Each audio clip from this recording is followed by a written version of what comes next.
Bonjour les enfants. Cette semaine, on se retrouve pour une petite histoire de Rosie qui plante un radis. Rosie plante un radis.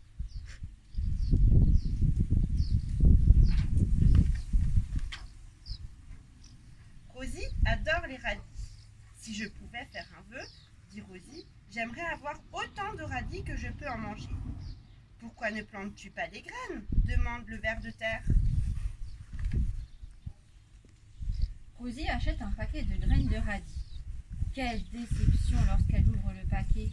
Ces graines ne ressemblent pas à des radis, s'étonne Rosie. Les radis ne sont ni petits ni bruns. Plante les graines, Rosie, et sois patiente. Puis-je planter au-dessus de mon terrier demande-t-elle. Non, répond la coccinelle, il y a trop de vent. Puis-je les planter sous le grand arbre? Non, répond le ver de terre, il y fait trop sombre. Et dans cet endroit ensoleillé là-bas? Oui, répondent en chœur le ver de terre et la coccinelle. Parfait.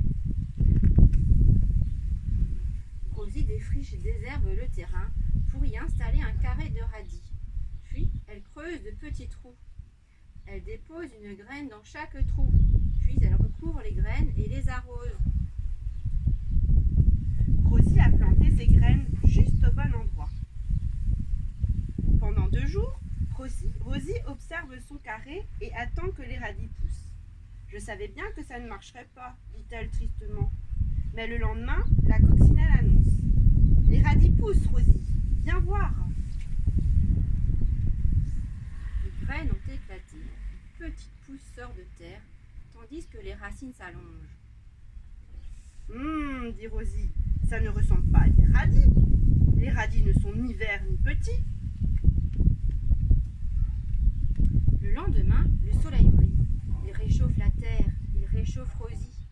Il réchauffe aussi les petites pousses de radis. L'après-midi, Rosie a faim. Aussi va-t-elle jeter un coup d'œil à son carré de radis. On ne sait jamais. Oh, quelle surprise! Il est rempli de petites plantes. Elles ont beaucoup grandi aujourd'hui, s'étonne Rosie. Mais elles ne ressemblent toujours pas à des radis. Les radis ne sont ni verts ni feuillus. La plante se nourrit et grandit grâce à la lumière que captent ses feuilles. Les racines sont aussi longues que les pousses. Mais le lendemain, il pleut. Cette horrible pluie va abîmer mes radis, gémit Rosie. La coccinelle a dit qu'ils avaient besoin de soleil. Mais ils ont aussi besoin de pluie, dit le ver de terre. Allons consulter ton livre à ce propos. La terre absorbe l'eau de pluie. Les racines sont couvertes de fins poils qui aspirent l'eau. Celle-ci s'est enrichie au contact des bonnes choses de la terre.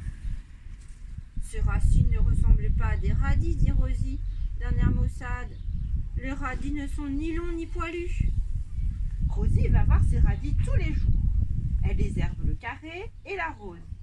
Les radis grandissent et grandissent et grandissent.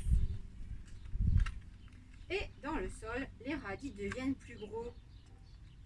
La plante stocke là des réserves de nourriture.